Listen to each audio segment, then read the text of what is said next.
Hey LAN party gamers! This is going to be my own computer's upgrade. I haven't had my own computer upgraded since I had to build this one. What we're going to is going to blow that out of the water. This is an i7 7700K, a 240 millimeter water cooler to put on that because it is overclockable. We're going to have a terabyte NVMe M.2 SSD from Intel. We've got 32 gigs of DDR4. We have a Strix ASUS Z270G SLI capable motherboard with Wi-Fi and a 750 watt EVGA power supply that we're going to actually be getting out of Big Red and putting in here. We're also going to be upgrading Big Red. Now this has been a computer that I've had for quite a while. I started out with it having the i7 920, which was the very first i7 ever made by Intel. It had at the time 12 gigs of DDR3. I then had to upgrade it to the current system you see here, not out of love or not out of want, but because the motherboard finally gave out. It's rocking a 4790, 16 gigs of DDR3 2666, and 2 GTX 780s. It's going to be getting a pretty big upgrade itself. We're going to be using this in the living room for our streaming setup as well as gaming on the big screen TV. It's going to be getting a third 780, a 1000 watt power supply, and a 480 gig NVMe SSD that's going to go in the fourth PCIe slot. It's a quad SLI capable motherboard, so there's plenty of room to fit this guy in. So you're going to be seeing us moving parts around and then probably doing a lot of comparison tests and seeing just how much of an upgrade this is going to give us. I went with an entire green theme this time. If you watched our last video where I built our Ryzen system, we went with an entire red theme, and I wanted to show just how the green team stacks up. When they are no longer on back order, we have two GTX 1080 Ti's coming our way. So we will be putting those in the system as soon as they show up. So follow along as we build my little green machine.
Oh boy, oh boy, oh boy, oh boy.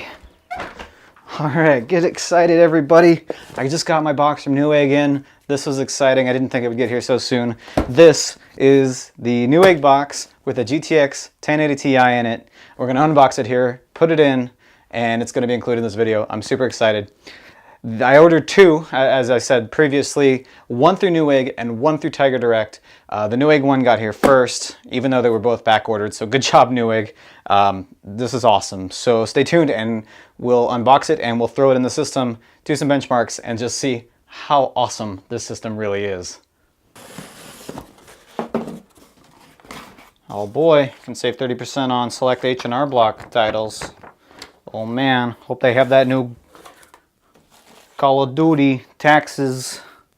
Oh, here we are. This is the ASUS GeForce GTX 1080 Ti Founders Edition. As you might have caught on, we're doing an entire ASUS build that includes the motherboard, the video cards, and the monitor. At the same time this came in, we also got in my new monitor, it's going to replace the Vizio VMM26 surround setup that I have been using for many years, that I started using back when I had the 275 three-way SLI setup.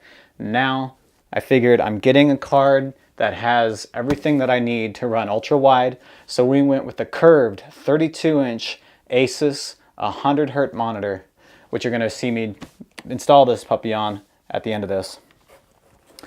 I'll go ahead and put this guy down.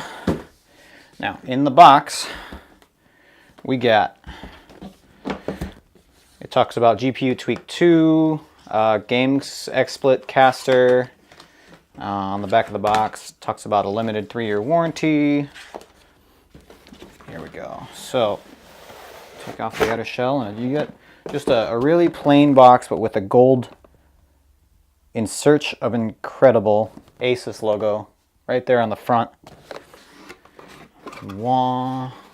It has unpacking steps here on the box. In here we've got a DisplayPort to DVI adapter for people that still don't have a DisplayPort monitor. You're given an adapter that lets you go down to DVI from your DisplayPort. It's nice that they included that.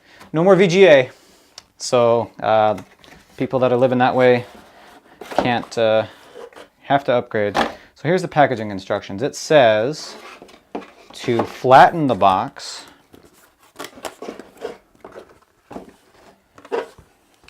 and then you can fold out these wings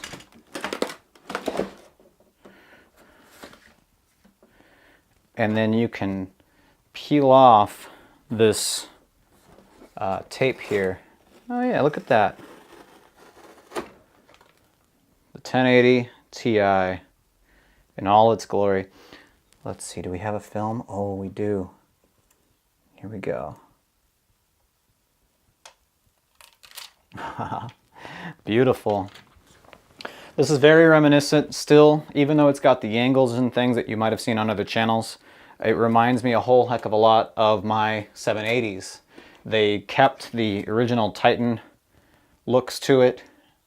Obviously, if you've seen any other channels, you'll notice that there are 4 outputs on this. You've got HDMI and 3 display ports. No DVI, as suggested by having the adapter. It has more vent holes because it doesn't have those extra outputs. The back plate is one solid heat sink here with some grooves on it that say 1080 Ti. And it's all black on the back side. It has an ASUS protector on the PCIe slot. We'll go ahead and just take that off there. Gosh, it makes me want to keep these things. They're so nice and engraved. Everything personalized towards it. We even have little protectors on the SLI bridges. I'll leave those on until we get the second card in. And then again on the front of the card we've got the blower style fan, as well as an 8 and 6 pin connector. So that is pretty cool. It's almost identical to the 780s that I was rocking in the previous build, except for this window's a little bit smaller and all the badass angles to it. This thing is just geometry all over it. Really cool looking card. Okay, well, enough of that. Let's get it installed, shall we?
Okay, so this is the final touch for now. We're still waiting on Tiger Direct to get us the second GTX, but it'll be coming soon, hopefully.